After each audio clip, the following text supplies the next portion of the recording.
Our system works because everyone participates. No whistleblowers. Are we clear? Chief Flight Attendant. Diane's voice was cold as she cornered the new trainee, Jasmine Jones. Diane believed she was intimidating a nobody into joining her crew's corrupt scheme of theft and discrimination.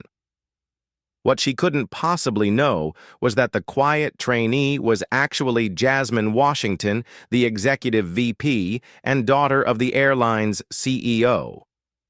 And the small, unassuming pen in Jasmine's uniform pocket was a high-resolution camera recording every word of the threat, gathering the final piece of evidence she needed to fire them all. Before we dive into this incredible story of justice and courage, I'd love to know where you're watching from today. Drop your location in the comments and hit that subscribe button if you're new here. This journey of undercover investigation is about to take off, and trust me, you won't want to miss what happens next. Jasmine Washington was not your typical executive. At 30 years old, she had already earned her MBA from Harvard Business School with highest honors and worked her way up to executive vice president at Harrison Airlines. Not because her father owned the company, but because she was brilliant, determined, and passionate about aviation. Her father, Terrell Washington, was the embodiment of the American dream against all odds. A 62-year-old self-made billionaire, he had built Harrison Airlines from a single charter plane into one of the nation's premier carriers. But the journey had been anything but smooth. As one of the few black CEOs in the aviation industry, Terrell had faced discrimination, sabotage, and outright racism throughout his career. Never forget where we came from, Jasmine. Terrell often reminded his daughter in their weekly strategy meetings at headquarters. And never forget why we do what we do. Harrison Airlines had built its reputation on two core principles: diversity in hiring and excellence in service. Their company culture had won awards, and their customer satisfaction ratings had been untouchable for nearly a decade. That's why the recent flood of complaints had everyone at corporate baffled. "Dad, look at this," Jasmine said one evening, spreading dozens of complaint forms across Terrell's mahogany desk. "All these came in this month. Something's not adding up." The complaints shared disturbing similarities.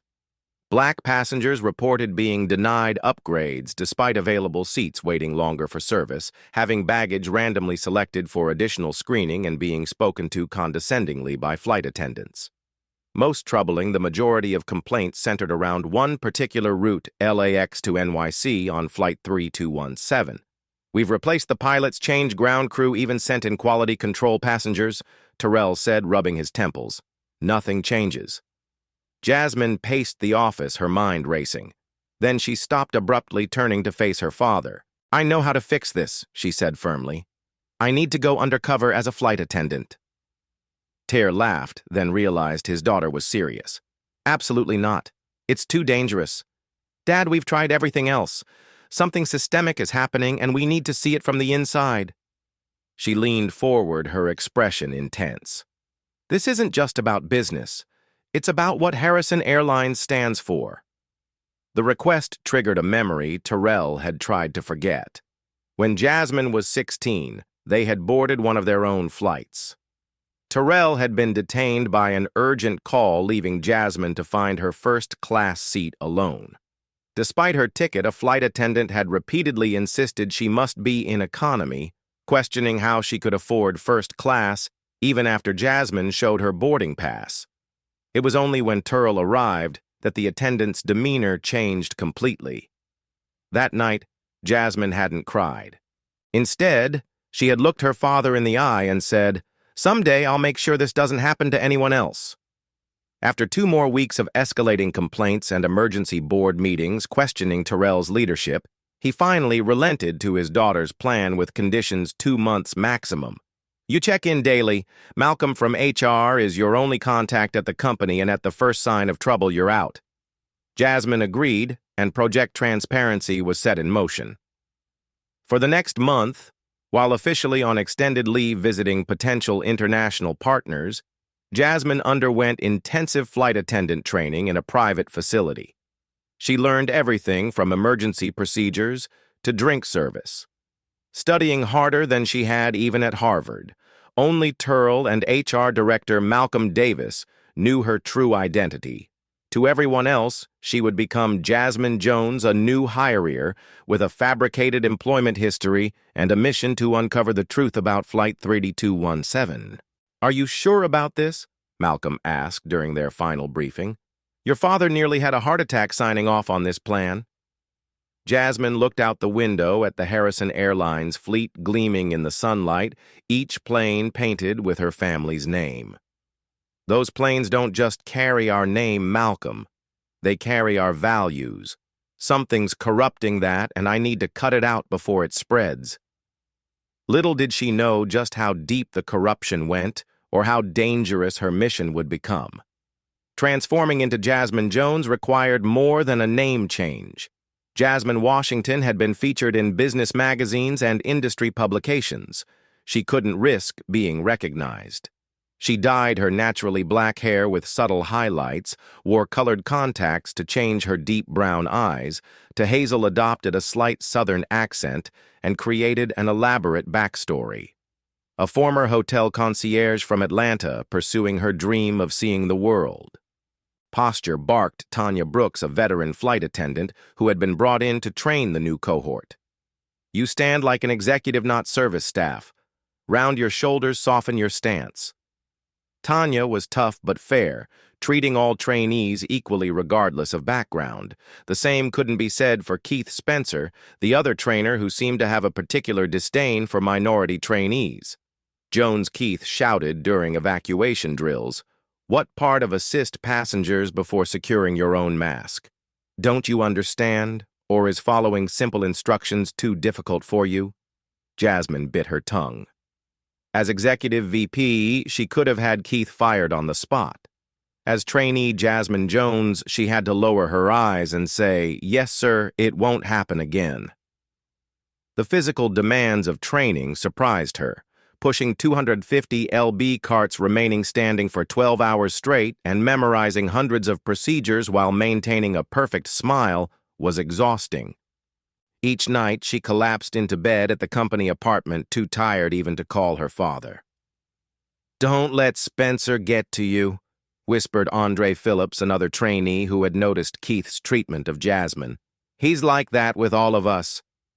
Andre, a former teacher with kind eyes and a quiet dignity, became Jasmine's ally during training. Over lunch breaks, he shared stories of microaggressions he'd faced throughout his life. "I applied to Harrison because of your father," Andre told her one day, completely unaware of who he was speaking to. "Terrell Washington changed the industry for people like us. I figured any company he runs must treat people right." Jasmine nearly choked on her sandwich. "You know about Terrell Washington?" Andre looked at her incredulously. "Everyone in the black business community knows about Terrell Washington. Man started with nothing, faced every obstacle possible, and still built an empire. He's a legend." Pride swelled in Jasmine's chest, strengthening her resolve. Her father's legacy deserved protection. Graduation day arrived after 4 grueling weeks. As trainees received their wings, Jasmine noticed something odd. Keith Spencer was having an intense, whispered conversation with 3 senior crew members in the corner.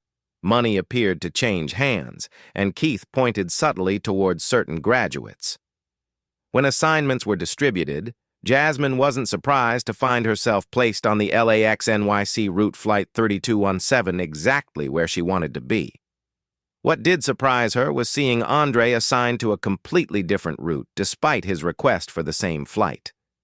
"It's nothing personal," Keith told Andre with a smirk. "Some routes just require a certain type of attendant." The night before her first flight, Jasmine stood in front of her bathroom mirror studying Jasmine Jones in her crisp new uniform. Doubt crept in. Was she really qualified for this? What if she made a mistake that endangered passengers? What if she was discovered? Her phone rang, her father calling from his secure line. "Baby girl, there's still time to call this off." Tare said, his voice heavy with concern. "We can find another way." Jasmine straightened her uniform jacket, remembering the 16-year-old girl who had promised to make a difference. Dad, you didn't build Harrison Airlines by backing down from challenges. Neither will I. After a moment of silence, Turl replied, Your mother would be so proud of the woman you've become. Then clearing his throat, Remember your training, trust your instincts, and for God's sake, check in every day. Jasmine promised she would then hung up and set 3 alarms. Tomorrow, Jasmine Jones would report for her first day as a flight attendant on Harrison Airlines Flight 3217, where she would begin unraveling a mystery that went far deeper than anyone suspected. At 4:30 a.m., Jasmine arrived at LAX for her first briefing, nervous energy pulsing through her veins. The crew lounge buzzed with activity as flight attendants prepared for early departures. She spotted her assigned team gathered around a table and approached with the tentative smile of a newcomer. "You must be Jones," said a statuesque blonde woman with perfect makeup and an air of authority. "I'm Diane Miller, chief flight attendant for this route. Welcome to the A-Team." The rest of the crew introduced themselves. Rachel Thompson, a friendly redhead, who immediately offered to show Jasmine the ropes. Benjamin Carter, a quiet man with calculating eyes who barely acknowledged her. And Curtis Reynolds, whose charming smile didn't quite reach his eyes. "First day is always rough," Curtis said, placing a hand on Jasmine's shoulder that lingered a beat too long. "Stick with me. I'll make sure you survive." The flight boarded without incident, but once airborne, Jasmine began noticing subtle patterns.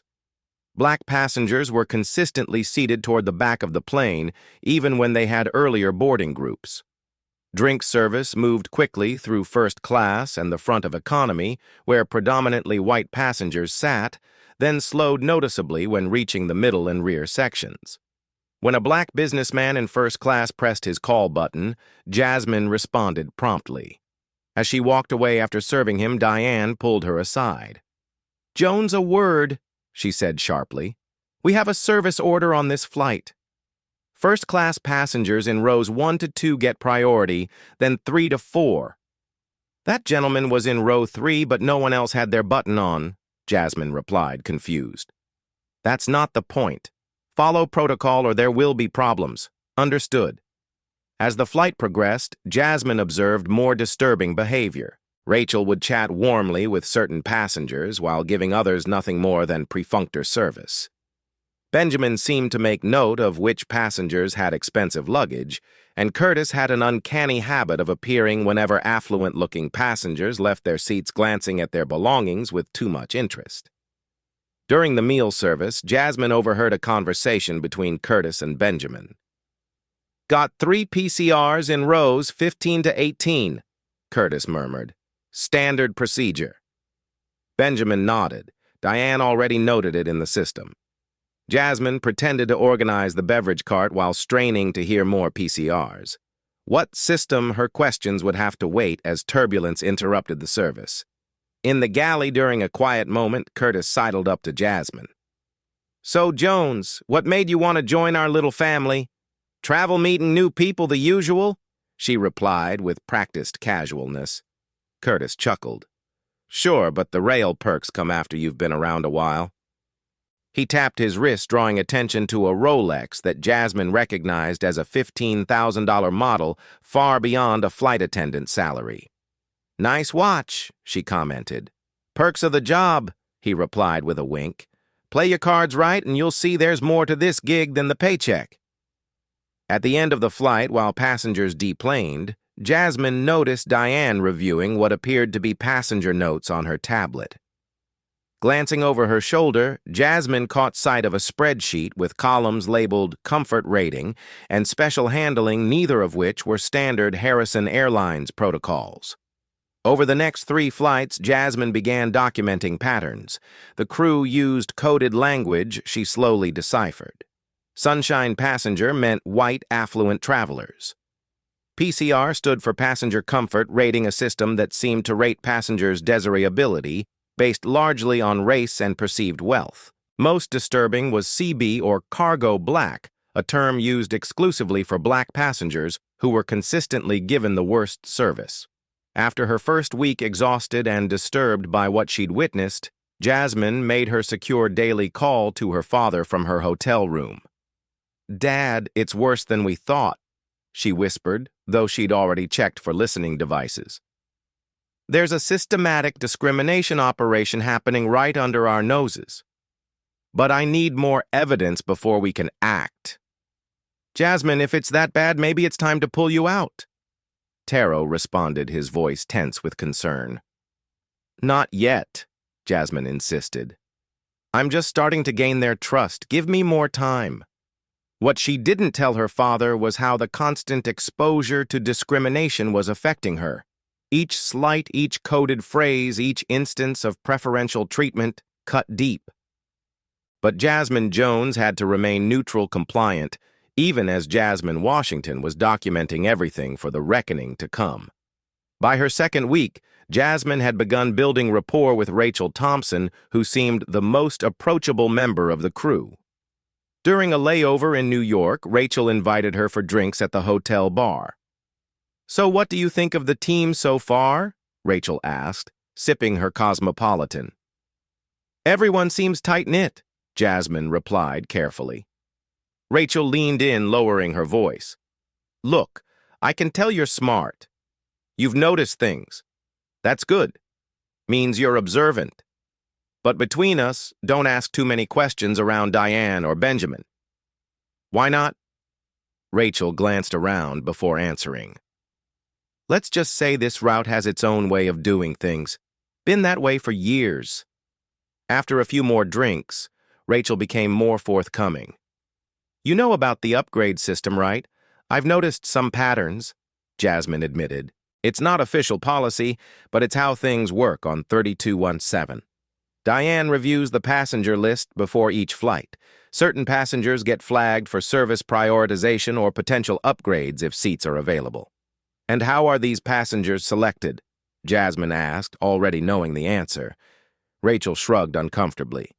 "It's about maximizing comfort for everyone.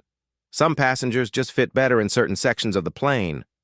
"You mean white passengers get preferential treatment?" Jasmine stated bluntly. Rachel nearly choked on her drink.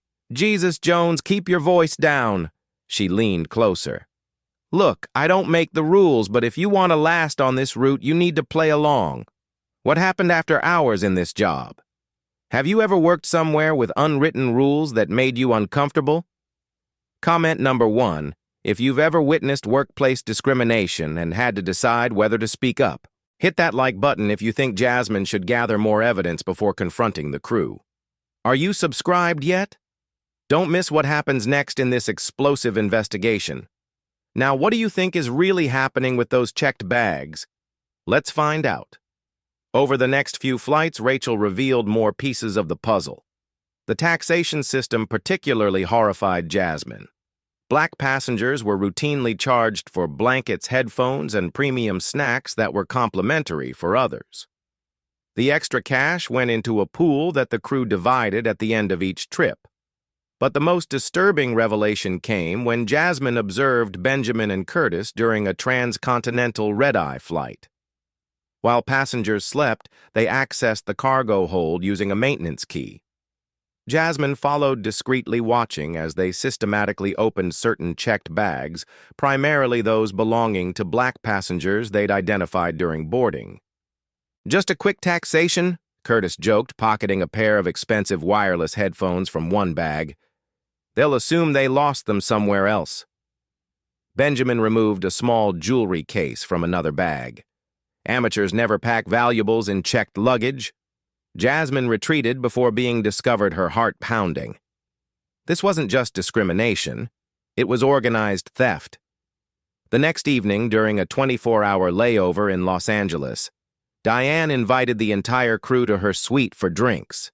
Jasmine arrived to find a lavish spread of food and alcohol that would have cost several days' salary.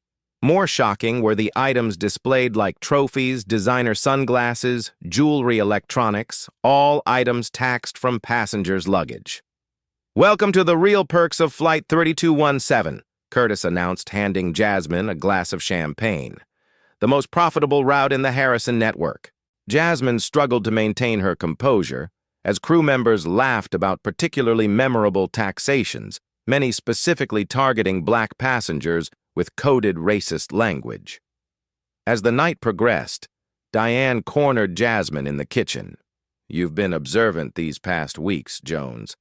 A little too observant, perhaps."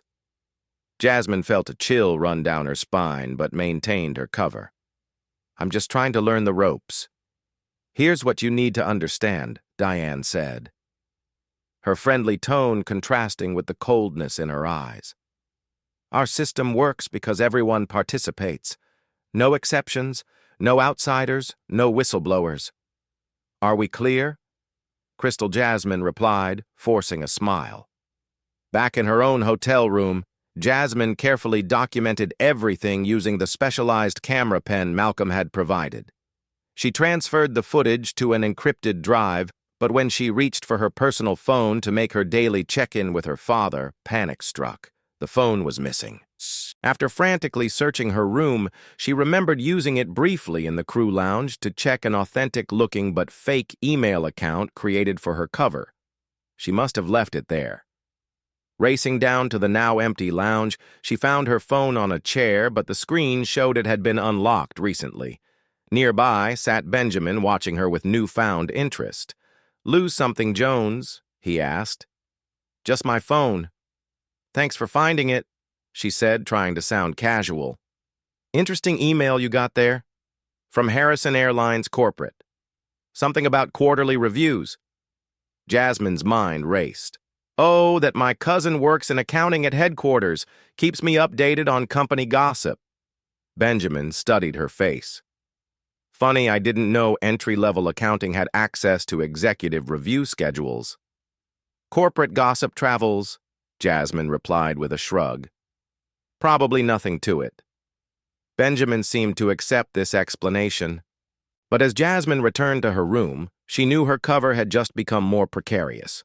She needed to accelerate her investigation before she was exposed. To reinforce her cover after Benjamin's suspicions, Jasmine reluctantly began pretending to participate in the crew's scheme. She would pocket items from the beverage cart or accept cash tips from the taxation system only to return them discreetly when possible or document them as evidence. This apparent complicity earned her greater trust, and soon she was privy to more disturbing aspects of the operation. During a quiet moment in the galley, Curtis showed her how they collected and used passenger credit card information. "When they hand over their cards for duty-free purchases, we swipe twice," he explained, demonstrating with the card reader. "One for the airline, one for our personal database. Small charges to their accounts every few months, never enough to notice. And nobody catches on." Jasmine asked, disguising her horror as admiration. Curtis smirked. "Been running this system for 3 years. The airline's so big and management so distant, nobody connects the dots." The mention of 3 years struck Jasmine. The discrimination complaints had started roughly 3 years ago, right when Diane had become chief flight attendant for this route. During another layover, Diane invited Jasmine to her room for what she called a mentor session. After some small talk, Diane revealed how the systematic discrimination had evolved. "Harrison Airlines prides itself on diversity," Diane said with evident disdain. "Ter Washington built this company catering to people who don't appreciate quality service.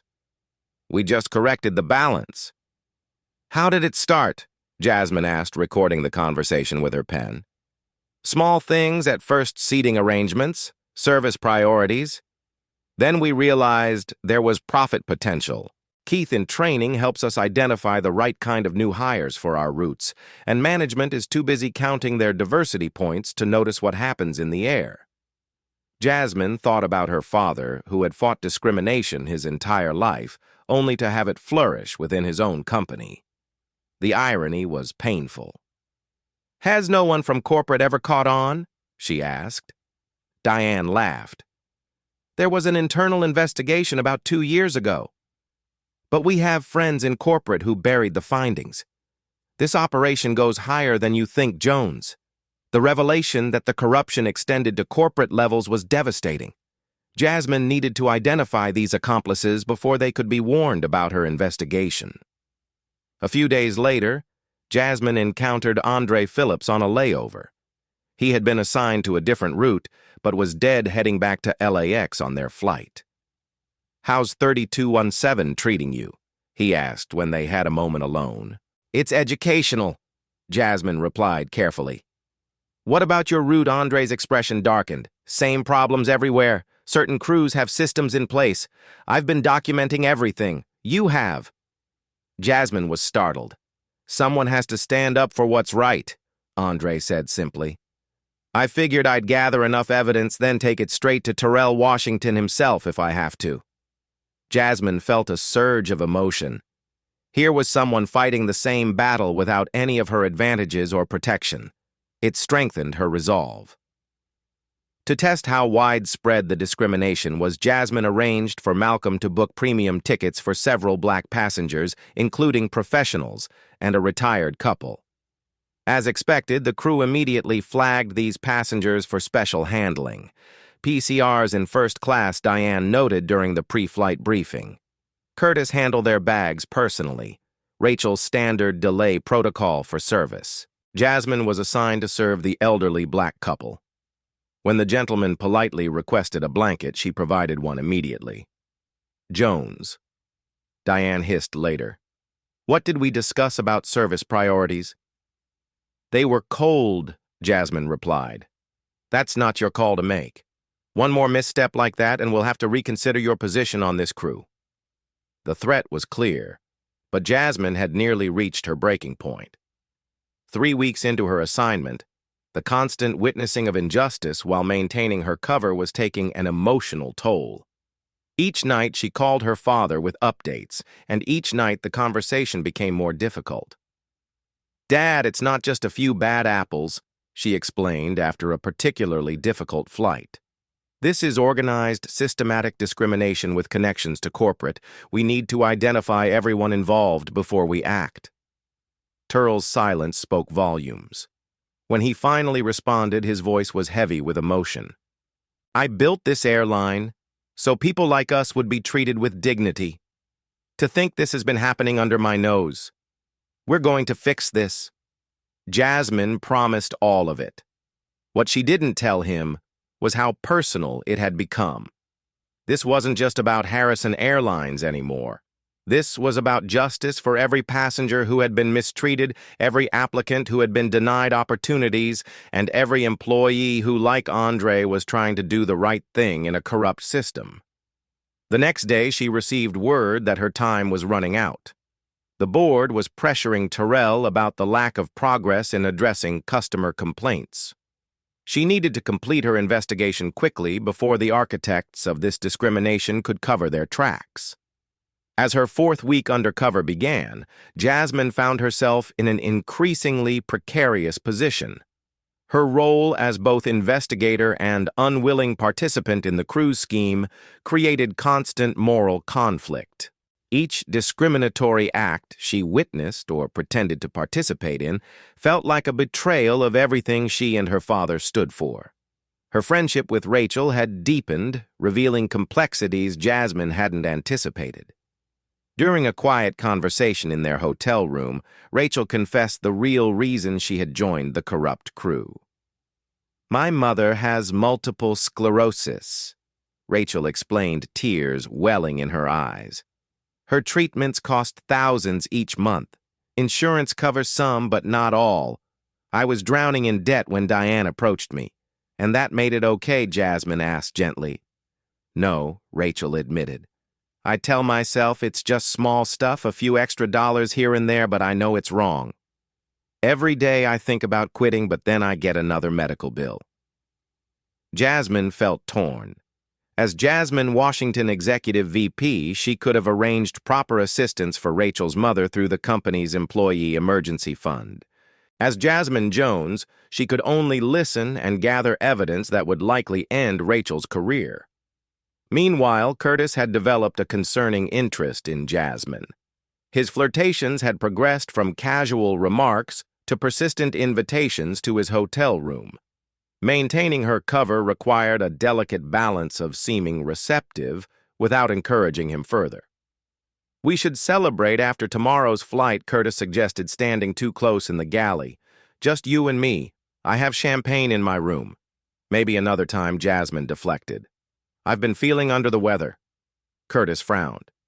You know, Jones being part of this team means being friendly. Very friendly. The implied threat was clear. Jasmine was saved from responding when severe turbulence hit, sending both of them grabbing for handrails. As the plane pitched violently, Jasmine instinctively took charge, securing loose items and calming nearby passengers with professional efficiency. When the turbulence subsided, she noticed Diane watching her with narrowed eyes.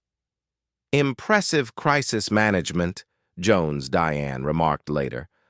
Almost like you've had executive-level emergency training. I'm a quick study, Jasmine replied, realizing her instincts had betrayed her. She'd responded like an executive, not a novice flight attendant. That night in her hotel room, Jasmine discovered her cover was unraveling faster than expected. A text from Malcolm warned her that Diane had been investigating Jasmine Jones and requesting information from HR about her background. As if this wasn't concerning enough, Jasmine uncovered yet another layer of the corruption. While reviewing her evidence, she noticed patterns in the passenger manifests. Certain passengers were consistently seated together, despite having different booking times. Further investigation revealed the crew was selling passenger information to third parties. Following her suspicions, Jasmine tracked Curtis to a meeting in the hotel bar with a man she didn't recognize. From a discreet distance, she observed Curtis passing over what appeared to be a thumb drive in exchange for an envelope. She photographed the exchange, then slipped away before being noticed. Back in her room, she was preparing to call her father when her secure phone rang first. "We have a problem," Ter said without preamble. "Board members are asking questions about the internal investigation." "Someone tipped them off." "How much do they know?" Jasmine asked, pacing her room. "Not details, but enough to demand results. We need to move quickly." "Malcolm says your cover may be compromised. I'm close, Dad. Give me one more week. It might not be safe." Jasmine interrupted. "I can handle it. Trust me." After ending the call, Jasmine reviewed her findings. She had documented discrimination, theft, credit card fraud, and information selling more than enough to justify terminations. But she still hadn't identified the corporate accomplices Diane had mentioned. The next morning brought a new complication. During the pre-flight briefing, Diane announced, "We'll have a corporate representative on today's flight. Routine quality inspection." Jasmine felt her stomach drop when Keith Spencer, her discriminatory trainer, walked into the briefing room. His eyes locked with hers immediately. "Jones," he acknowledged with a knowing smile, "looking forward to evaluating your performance." The flight departed LAX, with Keith observing the crew's every move. Midway through the service, he cornered Jasmine in the galley. "Interesting career trajectory you have," he remarked quietly. "Training to flight attendant in record time, assigned to our most profitable route immediately, almost like someone placed you here deliberately." "I go where I'm assigned," Jasmine replied evenly. Keith leaned closer. "Here's what puzzles me. Your background check shows a Jasmine Jones from Atlanta, but when I called that hotel where you supposedly worked as concierge, no record of you." Jasmine maintained her composure. "Clerical error, perhaps." "Perhaps," Keith echoed, unconvinced. "Or perhaps there's more to Jasmine Jones than meets the eye." As he walked away, Jasmine knew her time was running out. Keith's presence was no coincidence. He was here to evaluate whether she was a threat to their operation. The situation deteriorated further when Diane pulled her aside after landing. "We need to talk about your future with this crew," Diane said coldly. "Keith has raised some concerns about your background."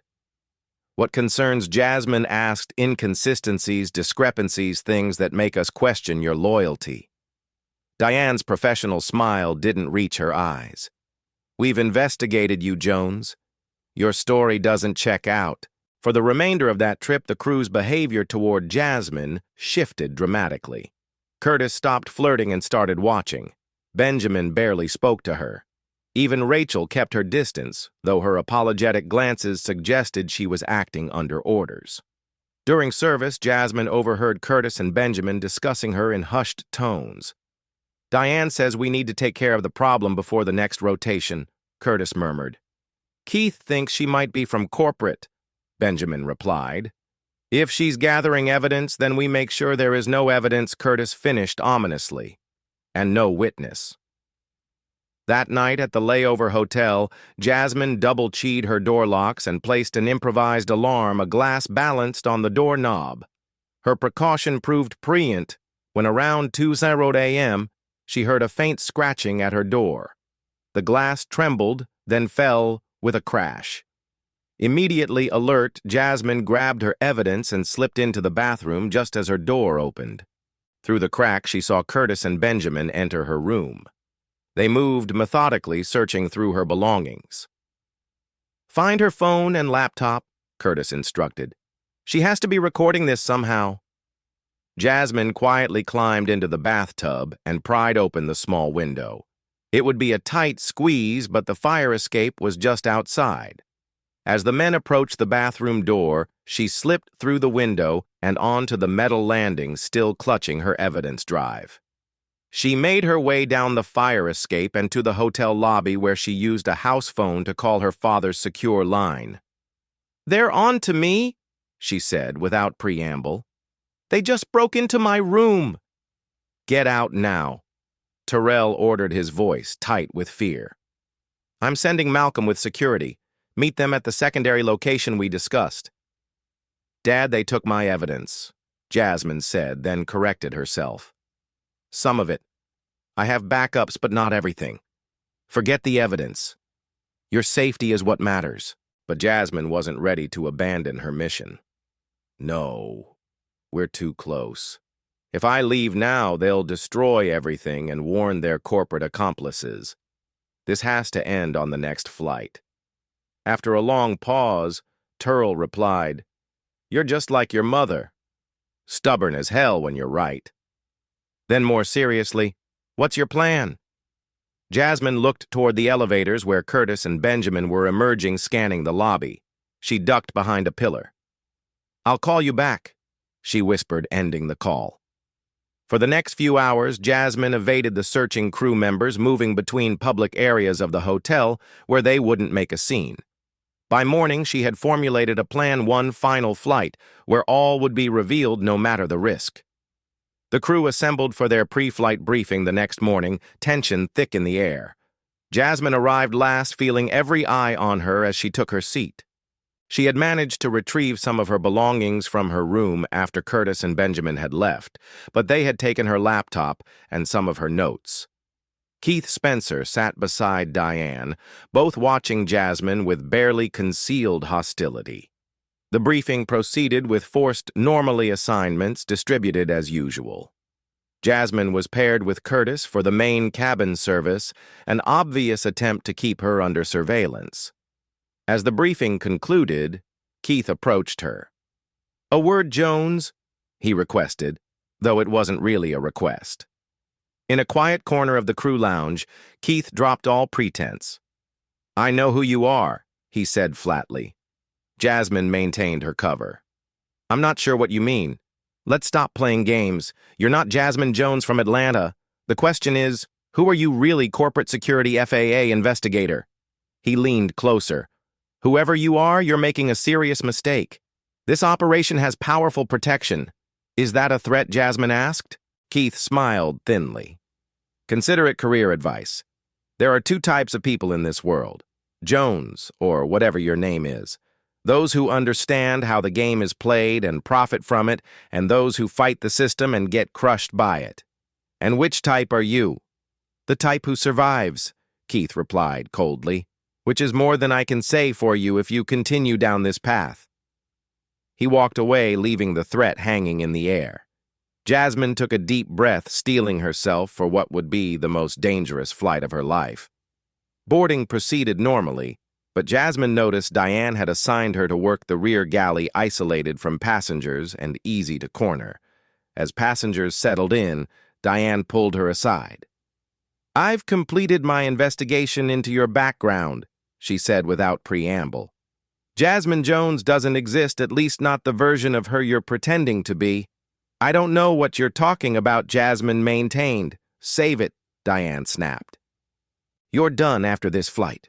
The only question is whether you walk away quietly or become a problem that needs solving. For your sake, I suggest the former. The threat couldn't have been clearer." As the flight progressed, Jasmine found herself isolated and watched. Curtis accidentally bumped into her several times, each collision more aggressive than the last. Benjamin monitored her, constantly reporting her movements to Diane via crew phone. Even Rachel avoided eye contact, fear evident in her posture. Midway through the flight, while most passengers were watching movies or sleeping, Jasmine was summoned to the forward galley where Diane and Keith waited. "Your services won't be needed for the remainder of this flight," Diane informed her. "You'll stay in the crew rest area until we land." On what grounds? Jasmine challenged. "Insubordination, suspicious behavior, and falsification of employment credentials." Keith listed smugly. "Unless you want to tell us who you really are and who you're working for." Jasmine weighed her options. Her cover was blown, but they didn't seem certain of her actual identity. If they knew she was Terrell Washington's daughter, their approach would likely be different. "I'm just trying to do my job," she insisted. "Your job seems to involve a lot of documentation," Diane retorted. "Curtis found your little camera pen when he searched your room. Not standard flight attendant equipment, is it?" Jasmine felt a chill. They had discovered one of her recording devices. How much else did they know? "We can do this. It's the easy way or the hard way," Keith continued. "The easy way. You tell us everything, turn over all your evidence, and maybe you walk away intact." "The hard way," he left the sentence unfinished. "Are you threatening me?" Jasmine asked, loud enough that a nearby passenger glanced over. Keith lowered his voice. "Keep it down. This is a private matter." "Is assaulting crew members a private matter too?" Jasmine challenged. "No one's assaulting anyone," Diane hissed. Yet before the situation could escalate, further turbulence rocked the plane, sending everyone grabbing for handholds. The captain announced they were entering an unexpected storm system and all crew should be seated. The interruption gave Jasmine a momentary reprieve. She returned to her jump seat, mind racing. Her original plan had been to gather final evidence during this flight, then reveal herself upon landing with Malcolm and security waiting. Now she needed to survive the flight first. During a bathroom break, Jasmine managed to send a coded text to Malcolm. "Package compromised. Expedite extraction. Full team needed." It was their prearranged signal that her cover was blown and she needed immediate assistance upon landing. The response came quickly. "Understood. Security in place. Maintain position." For the remainder of the flight, Jasmine kept to well-populated areas of the cabin. Whatever Diane and her accomplices planned, they wouldn't risk acting with too many witnesses. The strategy worked until the plane began its descent into LAX. "Jones, prepare the rear galley for landing," Diane ordered over the crew phone. Jasmine knew it was a trap. The rear galley was isolated, especially during landing preparation, when passengers were required to be seated, but refusing a direct order would create a scene. "On my way," she responded, then slipped her phone into record mode before heading to the rear. As expected, Curtis was waiting for her. "Need help back here?" he offered, with false friendliness. "I've got it covered," Jasmine replied, keeping the galley cart between them. "You know you've caused a lot of trouble," Curtis said, his friendly facade dropping. "Made a lot of people nervous." "People who don't like feeling nervous." "I'm just doing my job," Jasmine repeated. "And no, you're not. Not the job you were hired for anyway." Curtis moved around the cart. "The question is, who are you working for?" "The FAA, some rival airline trying to damage Harrison's reputation." Jasmine kept moving, maintaining distance. "You should return to your jump seat. We're landing soon. Not until we clear something up." Curtis lunged, suddenly grabbing her arm. "Whatever evidence you think you have disappears today, understand. Otherwise, accidents happen. Flight attendants miss steps on jet bridges. Luggage falls from overhead bins. Jasmine had trained in self-defense, a precaution her father had insisted on for his daughter in a leadership position. With a swift movement, she broke Curtis's grip and pushed him back. "Touch me again and I'll have you arrested the moment we land," she warned. Curtis's expression darkened. "You have no idea who you're dealing with." "Actually," Jasmine replied, "I think it's you who has no idea who you're dealing with." The plane touched down before Curtis could respond. As they taxied to the gate, Diane's voice came over the crew phone. "Jones, report to the front galley immediately." Jasmine made her way forward, aware that this confrontation would determine everything. In the front galley, Diane and Keith waited with Benjamin. The trap was set. "Before we deplane, we need to resolve this situation," Diane stated coldly. "What situation is that?" Jasmine asked. "Buying time." Through the cockpit door window, she could see they were approaching the gate. "Your unauthorized investigation ends now," Keith said. "Hand over all recording devices and evidence immediately. And if I refuse, then this becomes very unpleasant for you," Benjamin threatened. "We have connections throughout this airport, security, customs, police. One word from us and you'll be detained on suspicion of smuggling. By the time you're cleared, any evidence you've gathered will have mysteriously disappeared." The plane came to a stop at the gate. The seatbelt sign dinged off. "Last chance," Diane warned. "Surrender everything now." Jasmine smiled for the first time since the confrontation began. "I don't think so." The cabin door opened, and instead of the usual gate agent, Malcolm Davis stepped aboard, flanked by Harrison Airlines security personnel. "What's going on?" Diane demanded. "Who authorized this?" Malcolm nodded to Jasmine. "Ms. Washington, are you ready to proceed?" The color drained from Diane, Keith, and Benjamin's faces as the truth dawned on them. "Washington," Keith whispered, as in Carol Washington's daughter. Jasmine confirmed, straightening to her full height, no longer playing the role of subordinate flight attendant. "And yes, Malcolm, I believe we have everything we need." The shock that registered on the faces of Diane, Keith, and Benjamin was almost worth the weeks of undercover work. Curtis emerged from the back confusion, turning to horror as he realized what was happening. "You're Terrell Washington's daughter," he repeated incredulously. "Executive Vice President Jasmine Washington." Malcolm confirmed his typically mild-mannered HR demeanor, replaced with cold professionalism. "Who has been conducting an authorized internal investigation into discriminatory practices and criminal activity on this route." Diane recovered first, her expression hardening. "This is ridiculous. You have no evidence of wrongdoing." "Actually," Jasmine replied, "I have 4 weeks of documented evidence. Discrimination, theft, credit card fraud, selling passenger information, all captured in extensive detail. Your word against ours," Keith challenged, though his confidence was clearly shaken. "And any recordings made without consent are inadmissible." That would be true, Malcolm agreed, if this were a criminal court. But for an internal company investigation resulting in termination, different standards apply. Jasmine glanced at her watch. The confrontation was unfolding exactly as planned, but there was one more piece to put in place. "Malcolm, please escort these 4 to the jet bridge for processing. I need a moment to address the flight crew and passengers." As security led the protesting crew members off the aircraft, Jasmine took the cabin intercom. "Ladies and gentlemen, please remain seated. There's been a security situation that requires your cooperation for just a few more minutes." She then turned to the remaining flight attendants, who stood watching in confusion. "For those who weren't involved in the scheme, I apologize for the deception. An announcement will be made shortly explaining the situation." Rachel approached hesitantly. "Jasmine, I don't know what to say. We'll talk later," Jasmine assured her. "Right now I need your help." While passengers murmured curiously in their seats, Jasmine implemented the final phase of her plan. She had prepared for this moment, meticulously determined to expose the entire operation in one definitive strike. Using Rachel's help, She gathered the remaining crew in the forward galley and quickly explained the situation.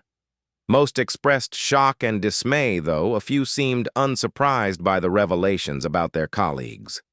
"I need you all to continue normal deplaning procedures when we're ready," Jasmine instructed. "But first, there's something I need to do." Returning to her carry-on bag, which security had brought aboard, Jasmine changed from her flight attendant uniform into the business suit she had packed for this moment. As she emerged, transformed, several passengers gasped in recognition. Her face had been featured in business magazines and company communications. Jasmine turned to Malcolm, who had returned from the jet bridge. "Are they secure?" "Security has them in the holding room," Malcolm confirmed. "But Diane is already threatening lawsuits and claiming corporate protection." "Exactly as expected," Jasmine nodded. "And our other arrangements all in place," Malcolm assured her. "Operation Clean Sweep is activated across all suspected routes simultaneously. Security teams are in position at every destination." During the pre-flight briefing that morning, Jasmine had noticed several of the regular crew members have been replaced with unfamiliar faces. What Diane hadn't known was that these replacement crew were actually Harrison Airlines security personnel placed strategically to observe and document the discrimination in real time. Throughout the flight, these undercover agents had witnessed everything. The coded language, the discriminatory service, Curtis and Benjamin's baggage theft preparations, and finally the threats against Jasmine herself. Now they emerged from their positions, identifying themselves to the stunned remaining crew members. One of them handed Jasmine a tablet showing live feeds from other flights where similar operations were unfolding simultaneously. 10 flights, all suspected of running similar schemes, the security officer explained. All being shut down right now. Jasmine turned to the intercom once more. "Ladies and gentlemen, this is Jasmine Washington, Executive Vice President of Harrison Airlines. I apologize for the delay in deplaning. In a moment, we'll begin the normal process, but first I want to address something important." She paused, looking out at the sea of curious faces. "For several weeks, I've been working undercover as a flight attendant on this route to investigate serious allegations of discrimination and criminal activity. Today, that investigation has concluded with the removal of those responsible." Murmurs spread through the cabin as passengers processed this information. Harrison Airlines was founded on principles of equality, respect, and exceptional service for all passengers. The activities uncovered on this route violated everything we stand for. To any passenger who experienced discrimination or mistreatment, I offer our deepest apologies. Please know that those responsible are being held accountable, and we are implementing immediate changes to ensure this never happens again. As she spoke, Jasmine noticed several black passengers nodding in recognition or wiping away tears. One elderly gentleman, a retired judge who had been subjected to particularly poor service, gave her a solemn salute. "As you deplane, representatives will be available to address any concerns or experiences you wish to share. Thank you for your patience and understanding." With that, the normal deplaning process began. But as passengers filed out, many stopped to speak with Jasmine, sharing their experiences on this and previous flights. Security personnel documented each account, building an even stronger case. Malcolm approached as the last passengers were leaving. "The FBI is here," he informed her quietly. "The credit card fraud and theft cross state lines, making this a federal case." Jasmine nodded grimly. "Have them meet us in the conference room and make sure all evidence is properly secured." As they walked through the terminal, Jasmine spotted Rachel sitting alone, looking lost. She gestured for Malcolm to continue without her and approached her former colleague. "I'm sorry," Rachel said immediately, tears streaming down her face. "I knew it was wrong, but my mother—" "I know about your mother's MS," Jasmine interrupted gently. "Why didn't you apply to the Employee Emergency Assistance Program?" Rachel looked confused. "The What Harrison Airlines has a fund specifically for employees facing medical hardships. It provides grants, not loans, for exactly these situations." I I didn't know, Rachel admitted. Diane said the company wouldn't care about someone like me. Jasmine felt a fresh wave of anger toward Diane and her accomplices. They hadn't just corrupted the system. They had deliberately kept their colleagues ignorant of legitimate resources that could have prevented their participation in the scheme. Come with me, Jasmine offered. Tell the investigators everything and I'll personally review your mother's case for assistance. Rachel hesitated. After what I did, you'd still help. Everyone deserves a second chance, Jasmine replied, especially those who were manipulated when vulnerable. As they walked toward the conference room where the FBI waited, Jasmine reflected on how this investigation had revealed not just corruption, but systemic failures in communication and support that had allowed the corruption to flourish. Those would need to be addressed just as urgently as the criminal activity itself. The final confrontation with Diane Keith Curtis and Benjamin awaited, along with the identification of their corporate accomplices. But Jasmine was ready. After weeks of playing a role of swallowing her outrage at the injustices she witnessed, she could finally bring everything into the light. "Let's finish this," she said to Malcolm as they reached the conference room door. Inside, the architects of the discrimination scheme were about to face justice, and Harrison Airlines was about to begin the difficult but necessary process of redemption. The conference room fell silent as Jasmine entered. Diane Keith Curtis and Benjamin sat on one side of the long table, their expressions ranging from defiant to terrified. FBI agents stood nearby while Harrison Airlines security personnel guarded the door. Ms. Miller, Mr. Spencer, Mr. Reynolds, Mr. Carter. Jasmine addressed them formally, setting her evidence folders on the table. "Before we proceed with formal charges, I want to give you one opportunity to cooperate fully." "This is absurd," Diane protested. "You conducted an unauthorized witch hunt using deception and invasion of privacy. Any evidence you collected is tainted and inadmissible." Actually, one of the FBI agents interjected. "The evidence was collected as part of an internal corporate investigation, which is perfectly legal. And once we discovered federal crimes were being committed, we obtained warrants for everything else." Keith leaned forward. "You don't understand who you're dealing with. We have protection at the highest levels of your company. That's exactly what we're counting on you to reveal." Jasmine replied calmly. "Names, positions, extent of involvement. All of it." Curtis, always the opportunist, recognized the shifting winds. "I want immunity," he blurted out. "I can tell you everything. Who authorized the system, who took cuts. All of it." "Shut up, Curtis," Diane hissed. But Curtis continued desperately. "It wasn't just us. VP of Operations James Winters approved everything. He gets 15% of all proceeds in exchange for burying complaints and ensuring we keep our roots." The name confirmed Jasmine's suspicions. James Winters had been a long-time adversary of her father, repeatedly opposing Terrell's diversity initiatives while presenting a supportive face publicly. Anyone else, Jasmine press. Regional Director Patricia Chin Curtis continued ignoring Diane's murderous glare. "She handles crew assignments, making sure only compatible personnel work our routes. And Head of Customer Relations, Robert Maxwell, destroys complaint records before they reach executive level." Jasmine nodded to Malcolm, who made notes, and immediately stepped out to phone security at headquarters. The corporate accomplices would be detained before they could destroy evidence. Benjamin, who had remained silent until now, finally spoke. "What happens to us?" "That depends partially on your cooperation," the FBI agent explained.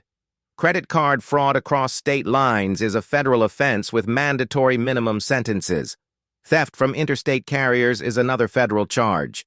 Then there's conspiracy racial discrimination under federal transportation laws." The color drained from Benjamin's face as the agent continued listing charges. Rachel was brought in next to give her statement. Trembling but determined, she detailed everything she knew about the operation from its beginnings. 3 years ago, to the specific coded language used to target black passengers. Diane told us it was standard industry practice. Rachel explained that all airlines did it just quietly. When I expressed concerns, she showed me her designer apartment. Her car said it could all be mine if I played along. As Rachel spoke, Jasmine addressed the entire flight crew that had been assembled in an adjacent room. Now watching via video conference, she wanted them to hear the truth directly. What you've witnessed today is the dismantling of a system that violated everything Harrison Airlines stands for, Jasmine told them. But this is not just about punishing wrongdoing. It's about recommitting to our founding principles and ensuring nothing like this ever happens again. She outlined immediate changes, new anti-discrimination protocols, anonymous reporting systems, regular undercover quality control, and direct executive oversight of customer complaints. Most importantly, she concluded we're establishing a passenger advocacy department to ensure every traveler receives the respect and service they deserve, regardless of race, gender, or background. By the time Jasmine left the airport that evening, Diane, Keith, Curtis, and Benjamin had been formally arrested by FBI agents. At corporate headquarters, security teams were escorting James Winters, Patricia Chen, and Robert Maxwell from the building, their computers and files seized as evidence. 3 months later, Jasmine stood beside her father at a company-wide town hall meeting. The intervening weeks had been challenging but transformative for Harrison Airlines. The scandal had initially damaged their reputation, but their swift, transparent response had ultimately strengthened public trust. Today marks a new chapter for our company. Terrell Washington announced to thousands of employees gathered in person and virtually. The recent events forced us to look hard at where we failed to live up to our ideals, but in that painful examination, we found our way back to our founding purpose. He outlined the comprehensive anti-discrimination protocols now being implemented across the airline, the retraining of all staff, and the creation of the new passenger advocacy department. And to lead this critical initiative, Terrell continued, I'm pleased to introduce Andre Phillips. Andre, the former flight attendant trainee who had independently documented discrimination, stepped forward to thunderous applause. His courage in standing up for passengers without any protection or authority had earned him universal respect. Washington gave me a chance when no one else would, Andre addressed the crowd. Now we're going to make sure every passenger has that same opportunity for fair treatment. Rachel Thompson was also present, now working in the newly created corporate compliance team. After cooperating fully with investigators and showing genuine remorse, she had been given a second chance, along with proper assistance for her mother's medical needs. As for Jasmine, the experience had deepened her commitment to her father's vision. When Terrell announced his intention to step back from day-to-day operations, the board unanimously approved Jasmine as his successor.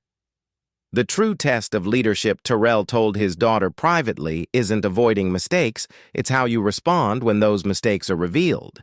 You've shown everyone exactly what kind of leader you are. 6 months after her undercover assignment, Jasmine found herself walking through the cabin of a Harrison Airlines flight now as the incoming CEO. She stopped to help an elderly black woman stow her bag, then chatted with a young family about their vacation plans. As she made her way through the plane, she noticed something that brought tears to her eyes. Crew members providing attentive, respectful service to every passenger, regardless of appearance or seating assignment. The elderly judge who had saluted her that fateful day was back, this time receiving first-class treatment in economy. Ms. Washington, he acknowledged with a warm smile. Looks like your father's airline is back on course. It is, she agreed. And we're going to make sure it stays that way. When the plane reached cruising altitude, Jasmine addressed the passengers via intercom, something she now did regularly on flights. Ladies and gentlemen, this is Jasmine Washington, CEO of Harrison Airlines. I'm traveling with you today to ensure we're delivering the experience every passenger deserves. My father built this airline on a simple principle that everyone should be treated with dignity and respect when they fly with us. Today, I reaffirm that commitment to each of you. As she returned the handset, a flight attendant approached her. Ms. Washington, there's something I think you should see. The attendant led her to the galley where crew members had posted a simple pledge now standard on every Harrison aircraft, every passenger, every flight. Equal respect, equal service, equal dignity. It wasn't just words on a wall, it was a promise being kept flight after flight by people who had learned the hardest way possible that justice demanded nothing less. Jasmine Washington's journey teaches us that true leadership requires courage to confront uncomfortable truths. By going undercover, she exposed not just individual bad actors, but a systemic failure that had corrupted her father's vision from within. This story reminds us that discrimination often thrives not because of overt hatred, but through silent complicity, twisted incentives, and leadership blind spots. When institutions fail to self-examine and create accountability systems, corruption finds fertile ground. Jasmine succeeded because she was willing to experience discrimination firsthand, rather than viewing it abstractly through reports and statistics. Her approach combined both accountability and compassion, holding wrongdoers responsible while recognizing that some, like Rachel, were victims of circumstance. The transformation of Harrison Airlines demonstrates that meaningful change requires both decisive action against wrongdoing and structural reforms that address root causes. By creating new departments, communication channels, and oversight mechanisms, they ensured the problem wouldn't simply resurface elsewhere. Perhaps most importantly, this story shows that one person's determination can ripple outward, inspiring others like Andre to stand up for what's right. When we witness injustice, we always have a choice: remain silent for comfort's sake, or speak up and catalyze change. What would you have done in Jasmine's position? Have you ever witnessed discrimination and had to decide whether to speak up? Drop your thoughts in the comments below. If this story resonated with you, please hit that like button and subscribe for more powerful content that explores important social issues. Share this video with someone who needs encouragement to stand up against injustice in their own life. Thank you for watching, and remember, your courage today could change someone's tomorrow. Stay strong, stay compassionate, and never stop fighting for equality.